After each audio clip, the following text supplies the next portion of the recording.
Hello students, कैसे हैं आप। तो लास्ट टॉपिक जो हमारा बायोलॉजी का था उसमें हमने देखा था कि आपका जो ऑक्सीजन डिसोसिएशन कर्व उसके बारे में हमने पढ़ा था breathing and exchange of gases में। आज का जो टॉपिक है आपका this is regarding respiratory volumes and capacities, different types of respiratory volumes, इसके बारे में हम पढ़ेंगे आज। तो ये भी आपका क्लास 11 का रेस्पिरेटरी जो सिस्टम्स हैं breathing and exchange of gases, इसका ही टॉपिक है जो मैंने वादा किया था आपको लास्ट क्लास में या फिर लास्ट वीडियो में कि इसी के ऊपर हम एक वीडियो बनाएंगे। तो बच्चों, एज यू नो दैट हम एकेडेज जो लर्निंग प्लेटफॉर्म है, ये इसका हम फैकल्टीज हैं जो आपको बार बार एक series different videos, tricks and tips जो आपको दे रहे हैं यूट्यूब चैनल में। तो अब आप हमारा जो वेबसाइट है acadage.com उसको भी विजिट कीजिए और हमारे चैनल को ज़रूर आप सब्सक्राइब कीजिए, जैसे कि हम आपको आगे और भी वीडियोज ऐसे देते रहेंगे। ठीक है, तो हम शुरू करते हैं आज रेस्पिरेटरी वॉल्यूम्स एंड कैपेसिटी। तो पहले हम देखते हैं कि रेस्पिरेटरी वॉल्यूम्स होता क्या है। रेस्पिरेटरी वॉल्यूम्स है बच्चों, ये है quantity of air which our lungs can hold और एक्सपेल अंडर डिफरेंट कंडीशन। ये जो कितना एयर और क्वांटिटी ऑफ एयर जो हमारा जो लंग्स है वो कितने समय तक उसको होल्ड कर सकता है और कितना होल्ड कर सकता है या फिर एक्सपेल कर सकता है under different conditions, that will represent your respiratory volumes. ठीक है, so different respiratory volumes are there and capacities are there. The respiratory volumes and capacities can be measured by an instrument called as spirometer.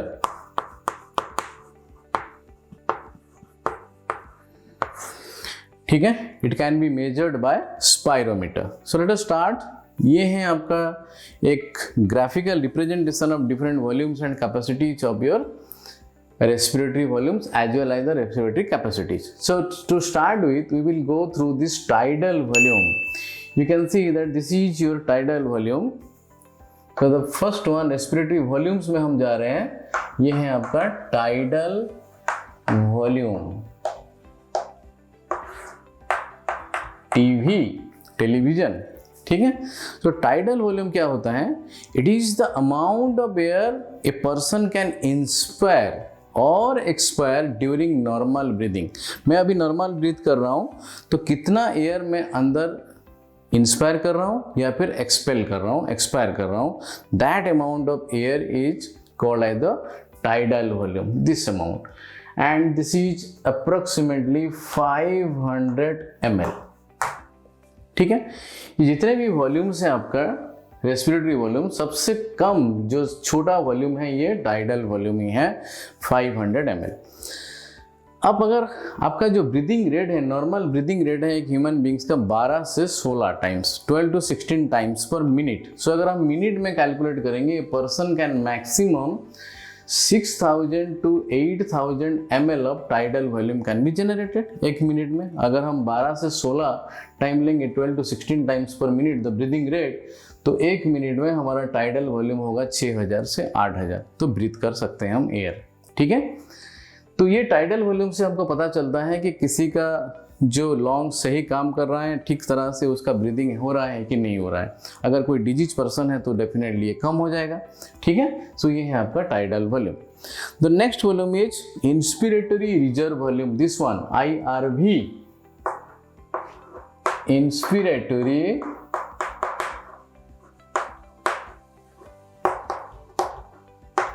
Reserve volume, IRV, ये है inspiratory reserve volume. तो ये फिर क्या होता है? The inspiratory reserve volume is the additional और the extra volume of air a normal person can inspire by forceful inspiration. ऐसे so a normal person can inspire by forceful inspiration. जो extra volume, tidal volume तो normal inspiration है, इसके ऊपर और कितना ज़्यादा एक्स्ट्रा वॉल्यूम हम फोर्सफुल इंस्पिरेशन में ले सकते हैं।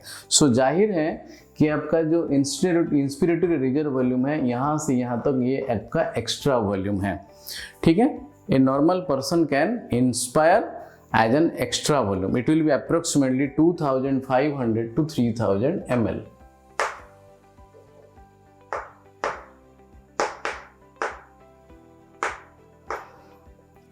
ठीक है। Next one is expiratory reserve volume.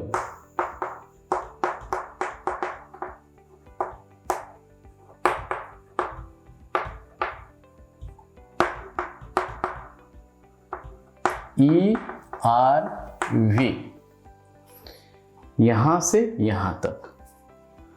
तो इसमें क्या होता है, expiratory reserve volume is the extra और the additional volume of air a normal person can expire after a forceful expiration. So forceful expiration में और कितना ज़्यादा एयर मैंने एक्सपायर किया। So from here to here, so apart from the tidal volume को छोड़ के हमने कितना एक्स्ट्रा वॉल्यूम इंस्पायर किया after a forceful expiration. It will be approximately 1000 to 1100 ml। ठीक है, 1000 to 1100 ml। और जो लास्ट वन है ये है आपका 4 रेसिडुअल वॉल्यूम।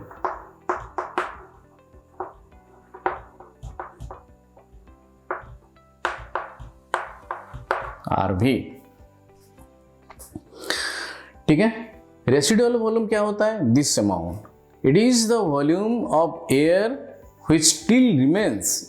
जो रेसिडुअल वॉल्यूम है, it is the volume of air which still remains in lungs even after a forceful expiration. मैं फोर्सफुल एक्सपिरेशन किया फिर भी कुछ अमाउंट ऑफ एयर हमारे लंग्स में रह जाता है। What is that amount of air, that will represent your residual volume. Residual volume this will represent after a forceful expiration कितना एयर हमारा still it remains inside our lungs. That will be approximately 1100 to 1200 ml।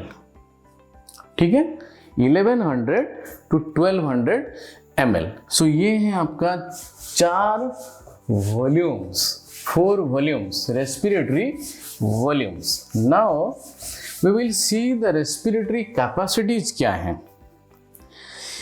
ये जो आपका जो respiratory volumes हैं, 2 या 2 से ज़्यादा वॉल्यूम्स का जो समेशन है उसको कहते हैं रेस्पिरेटरी कैपेसिटीज।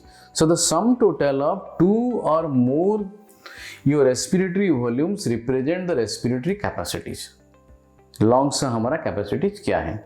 ठीक है, इस रेस्पिरेटरी कैपेसिटीज में हम पहले जाएंगे inspiratory capacities, IC।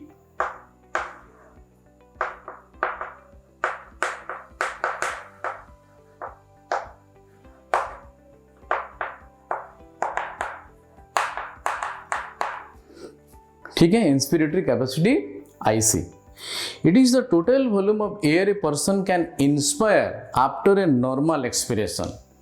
Total volume of air a person can inspire after a normal expiration. Expiration मेरा normal है, but कितना amount of air मैंने लिया, तो ये क्या हो सकता है, टाइडल वॉल्यूम जो नॉर्मल ब्रीदिंग में होता है और एक्स्ट्रा वॉल्यूम जो मैं फोर्सफुली ले सकता हूँ, इंस्पायर कर सकता हूँ, ये दोनों आ जाएगा। तो देखो IC में दोनों आ गया है, IRV plus TV। So IC represents tidal volume plus inspiratory reserve volume. Have you got my point? तो what is inspiratory capacity? It is the capacity.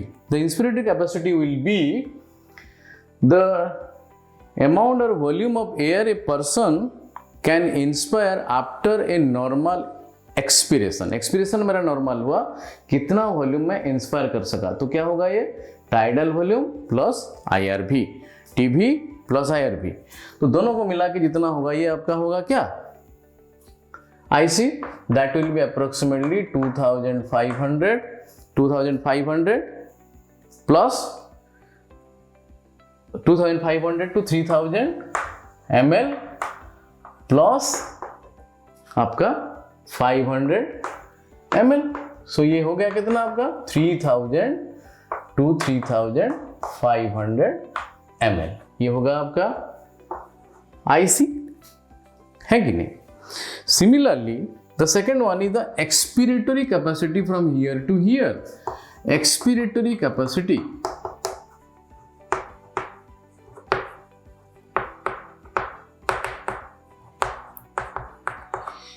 Like inspiratory capacity, expiratory क्या हो सकता है? इट इज द वॉल्यूम और total volume of air a person can expire after a normal inspiration. I inspire normally, but कितना volume मैं total air ले सकता हूँ, एक्सपायर कर सकता हूँ। तो एक्सपायर कितना कर सकता हूँ मैं? नॉर्मल इंस्पिरेशन के पास जितना टाइडल वॉल्यूम जो है उसको एक्सपायर कर सकता हूँ, प्लस फोर्सफुल एक्सपिरेशन कर सकता हूँ। तो ये क्या होगा? Tidal volume plus expiratory reserve volume, TV plus ERV, है कि नहीं? So it will be TV plus ERV. So अगर आप टाइडल वॉल्यूम और ईआरवी को आप कैलकुलेट कर दोगे, then you will get the answer 1500 to 1600 ml, होगा कि नहीं? 1500 to 1600 ml. The next one is the functional residual capacity.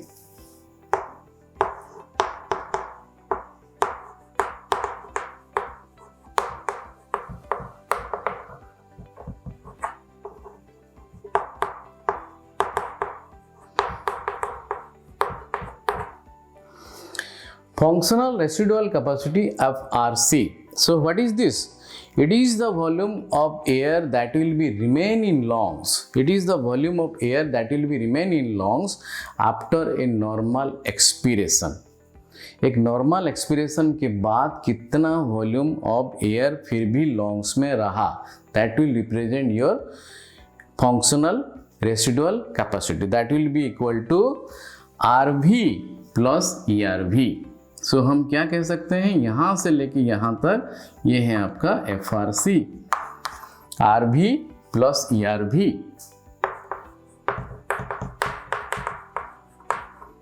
ठीक है, आरवी प्लस ईआरवी कितना होगा? करीब करीब 2500 ये होगा आपका।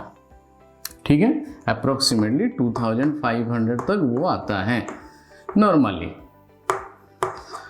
Fourth one, the vital capacity from here to here.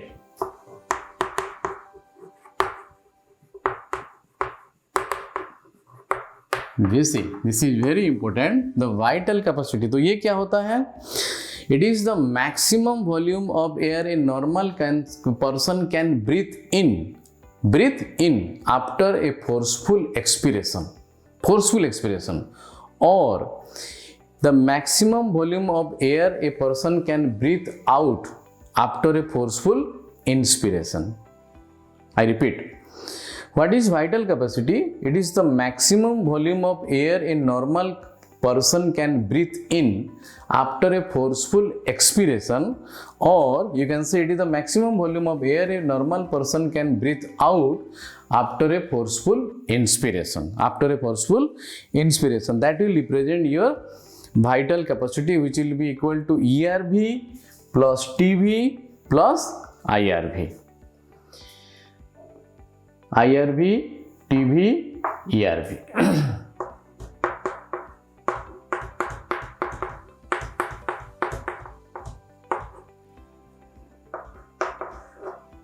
ठीक है, and the fifth one is the total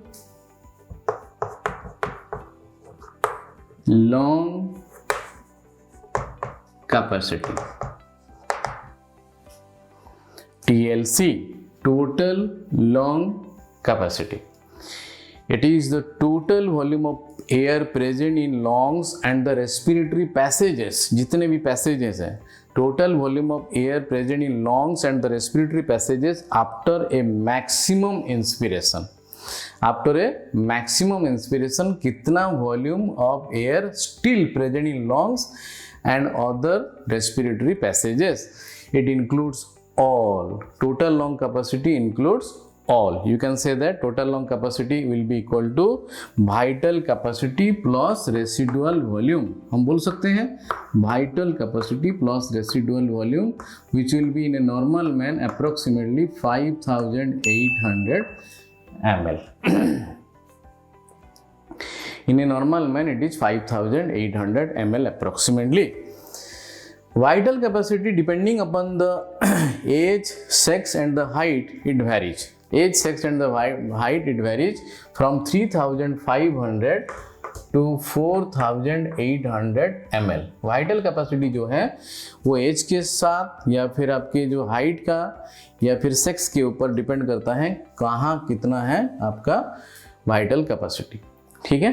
ये ऑल्सो डिपेंड ऑन जो एथलीट है उसका ज़्यादा होता है, जो नॉर्मल पर्सन है थोड़ा लेजी है उसका कम होता है, यंगर पर्सन का ज़्यादा होता है, एल्डर हो जाने से कम होता है, मेल्स का थोड़ा ज़्यादा होता है, फीमेल का कम होता है, like that. So vital capacity varies. ये हो गया आपका different types of capacities and different types of volumes. Remember one thing that जो स्पाइरोमीटर है आपका सब कुछ मेजर कर सकता है, बट ये आरवी को मेजर नहीं कर सकता, रेसिडुअल वॉल्यूम को इट कैन नॉट मेजर। तो इसका मतलब ये हुआ कि अगर ये रेसिडुअल वॉल्यूम को अगर मेजर नहीं कर पा रहा है तो रेसिडुअल वॉल्यूम जिसमें इन्वॉल्व है उसको भी वो मेजर नहीं कर पाएगा। तो रेसिडुअल वॉल्यूम किस में इन्वॉल्व है? देखो, functional residual capacity. So functional residual capacity cannot be measured by spirometer. Got my point? And the next one is your total lung capacity. It also includes the residual volume. So TLC also cannot be measured by spirometer. So in spirometer, in terms of volumes, respiratory volume cannot be measured, and in terms of capacities, the functional residual capacity, that is FRC, and total lung capacity cannot be measured. ठीक है? So this is all about your respiratory volumes and capacities. So I am once again repeating that it is our YouTube channel जिसमें हम ये सब share कर रहे हैं आपको डिफरेंट वीडियोज जो आपके लिए हेल्पफुल होगा आपके अपकमिंग एग्जामिनेशन के लिए। So kindly subscribe our channels and give your valuable suggestion so that in coming videos we can improve our video topics, और आपको जो चाहिए उसी टॉपिक के बारे में हम आपको देंगे कुछ वीडियोज। साथ में हमारा जो वेबसाइट है आपका acadage.com, आप ज़रूर उसको विजिट कीजिए so that you can get something more. Thank you.